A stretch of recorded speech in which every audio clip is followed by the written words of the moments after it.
Okay everybody, Sergeant 1911 here, and we're ready for another video today. I hope you're ready, and we're going to enjoy doing one. You know, for everybody who has clicked subscribe, I really do appreciate it. If you have not, please do, and make sure to click that you like, or maybe you want to be notified when you do get an opportunity to when we upload one. Click the little ringy dingy. Alright, so here's the deal. What we're going to talk about today is something a lot of gun collectors would always like to have in their collection. Now, you know, some people collect Garands, some people collect Colts, some people just are general gun collectors, some, handguns. Everybody got their own thing. But if you're a gun collector, a lot of people are interested in having a Browning handgun. That's right, a Browning high power is what we're going to talk about. You know, a lot of people feel that their collection is not complete without some version of a Browning high power. You know, you could get the one where you wanted the ones by the Nazis used, or you wanted Wehrmacht marked ones with the little swastikas and Wehrmacht markings on them. Mine doesn't have it, but we're going to talk about them. Let me open the box and then we'll talk about it. You know, this is, let me make sure and unload it. Make sure it's unloaded, weapon's clear. This is my Browning high power. You know, for you guys who may not know, the Browning high power is called so because of John Moses Browning design, and high power just simply because it was the first gun, or one of the first guns, to use a high capacity magazine. It's in 9mm. You know, we'll go take a look at this gun, but I want to go over a few short facts just to give you some information. Browning, many of you are going to know, did not complete this weapon, but some dude by the name of Saeed actually completed it. It's called a Browning high power, but some people call them a P35. Why do they call them a 35? Pistol 35, P35, because the year that it was introduced, 1935. Remember, a lot of handguns and rifles and stuff took up those names, like the 1903 and the 1911. This was a P35. Somebody called it a BP Browning pistol. Some call it a BHP Browning high power pistol. Some people call it a BAP, which is a Browning auto pistol. And there's, I think the British called them pistol number 2, Mark 1 and Mark 2. We'll talk about that just briefly. What happened during the war? Of course, they're made in Belgium, the ones that are so desirable. And in some ways the others are. You know, we'll go back to the manufacturer. They were introduced, in 1935.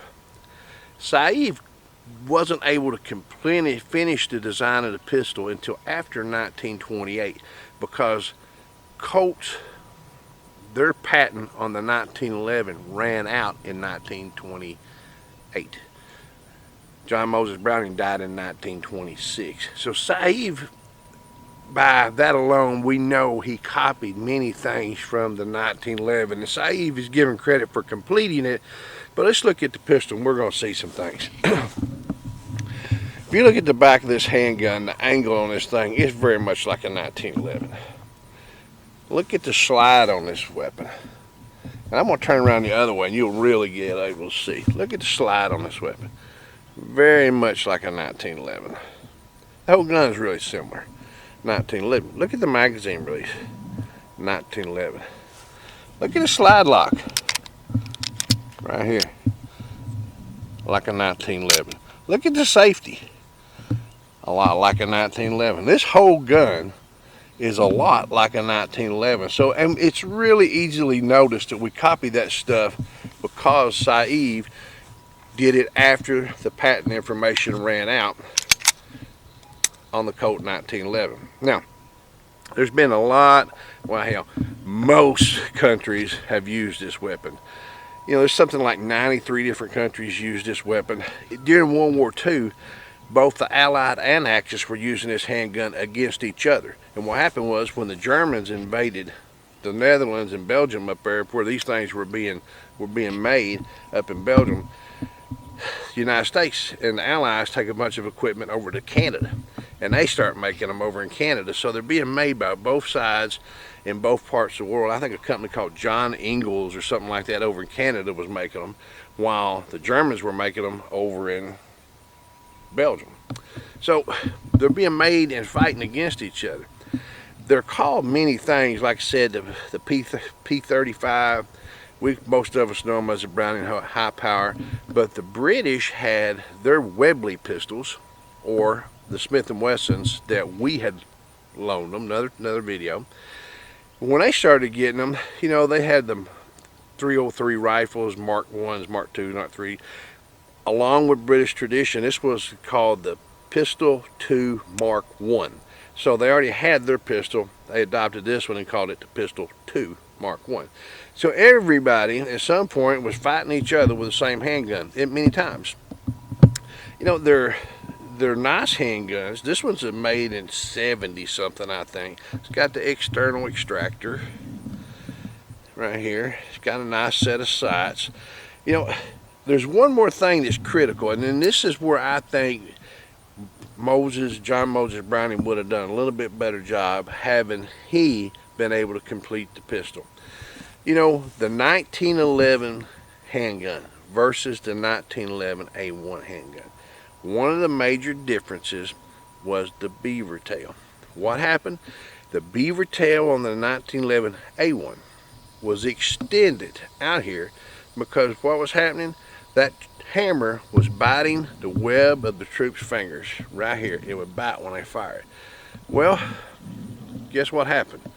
This pistol right here, it will bite you right here in the web of the hand when you fire this pistol. Now, there's where we go and say, okay, the 1911, the original 1911 would do that. Just as this pistol, it would bite you. Saif took those drawings. I'm not, he used them. You know, it's openly known he used them. But I don't know why that in 1935, 11 years after this problem had been corrected, he didn't go ahead and do the same thing in 1935 that they did with the 1911s in 1924. So if you follow me, 1911, John Moses Browning makes a 1911. In 1924, they make the 1911 A1, which corrects or addresses this issue of the finger bite.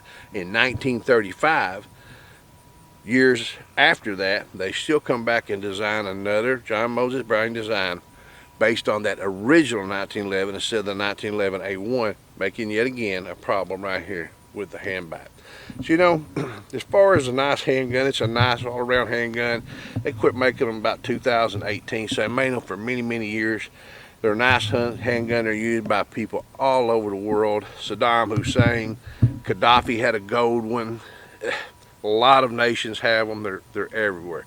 But you know what we're going to do? We're going to just take a little time here, load it up. Comes with two 13-round Regulines. That made it high power, high capacity. We're going to move around out of the shade and go out and see if we can get to go bang, bang, bang. All right, we moved around a little bit and got out halfway in the shade so we can use the pistol. Now, I just was fortunate enough to add this to my collection. I've never fired one. I've never handled one. I've always heard about them. You know, heard people talk about them and how desirable they are. So when I got an opportunity to get one, yeah, I got one. You know, like I said again, this thing has got the ideal. I mean, it's a perfectly matching. I bet the parts are interchangeable when it comes to like magazine release and thing. I've not disassembled it. I know it's going to be different on the external. There is no guide rod sticking out the end there. So, you know, I'm not familiar with the handgun at all. One thing I did notice is it's single action only. So you've got to pull the hammer back. And, you know, when it's going to come back, there is no double action. There's really no reset to it. I mean, this is just, the trigger is not what I would consider nice at all or desirable. Even though the handgun is in exceptional shape, nice wooden grips, beautiful handgun. You know, it's made in Belgium. So I mean, it's not a Nazi marked one, but it's mine.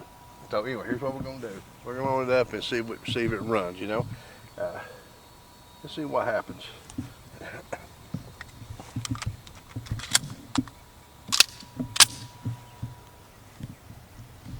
Safety. All right, let's see what happens. I'm gonna try to hit something big first.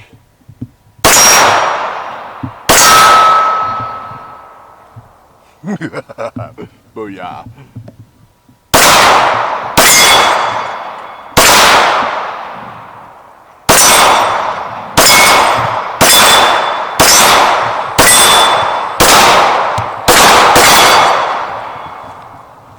Runs like it's supposed to. Man. Don't the smell of gunpowder just do it to you? It does me. Love it. You know, I just think it's not a 1911, you know, as fine as it is. To me, starting 1911, it's not a 1911. The trigger's not there. The recoil is not there. It's just not the same. It is a nice weapon, though. You know, it's by far superior than a lot of other things out there, especially at the time they were designing handguns, you know, back at the early 1900s. Pretty good. Sights are nice. They're adjustable. I'm not going to say all models have those. I know they quit making these, I think, in 2018. But the truth of the matter is, there's a lot of reproductions by other companies, other countries out there who copy.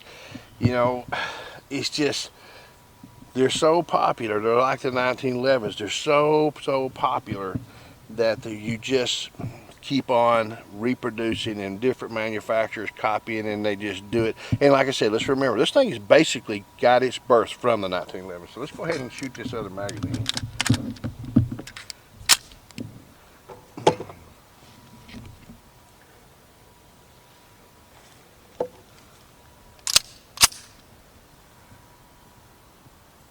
Got some serious sun out here.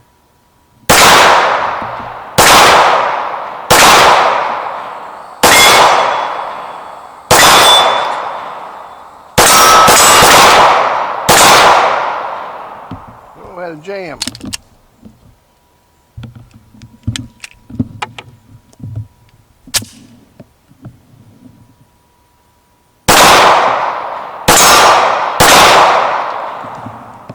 Ran dry with a little problem. That sun is blaring so bad I can barely see, but you know what? I can feel it go off. That's what we want to talk about. Anyway, truth of the deal is, guys, this is a weapon I'm proud of. I'm proud to have had the opportunity to pick it up. I'm going to lock it away and tuck her in tonight. Make sure she's nice and comfortable. Until we get to shoot again, shoot safe, shoot straight. You know, there's something to be said about feeling a handgun when it goes off. But you got to be able to see the target. So we moved around here a little bit where we can see just a little bit.